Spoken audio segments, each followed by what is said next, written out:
We all know that higher education is a key in the ladder to success in these United States. It's one of the most important things that we can invest in.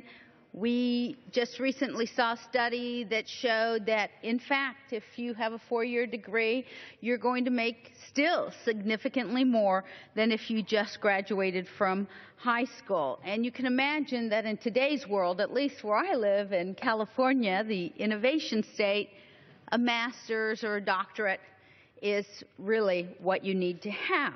So the value of a degree is very, very important, but we also see, of course, the student debt increasing. Students get out of their bachelor's and they've got a mound of debt, and then they're trying to decide how to get a master's or get a PhD or a profession, and it's just very, very difficult. And one of the most vital programs that we have is the Pell Grant program from the United States to help them.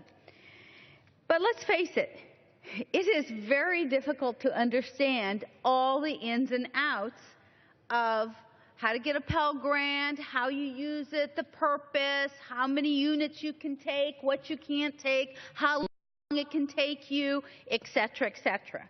And so it's another burden that we're putting on the students and the families when they don't really get the good picture of how you use that program.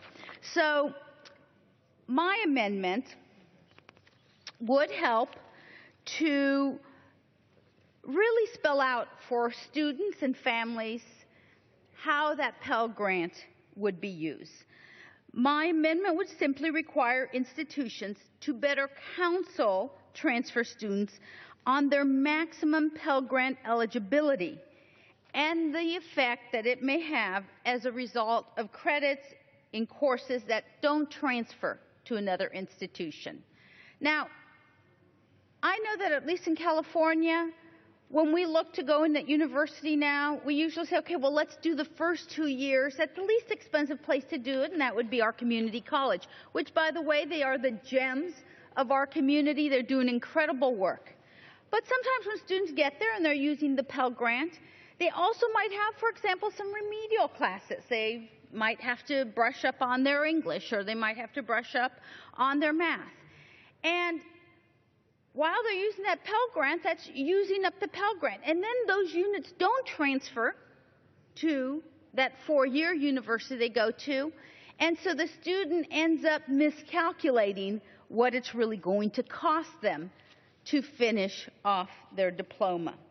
And so this amendment simply looks to make these types of obstacles obvious and transparent to possible transfer students, so as to have the clearest view of their degree timelines and the impact on their financial aid. Let's ensure that students have the clearest information, that they get it up front, that they understand how they're going to get this done. And when we do that, we'll be just a little bit further along to get, in fact, a lot of these students, some of them first-timers out of their families, who are trying to achieve getting a diploma from a university. We're still miles away from getting that achievement gap closed in many of our communities. I know we've been working on it for a long time now in Orange County, California, but this will be a little piece of trying to get that. And while I'm at it, I would like to thank Congressman Guthrie and Congressman Hudson and Congresswoman Bonamici, who have championed and in good faith have worked on this bill. Still wish we could get up the Higher Education Act, but if we can't do that, this is a good first step. And I reserve the balance of my time.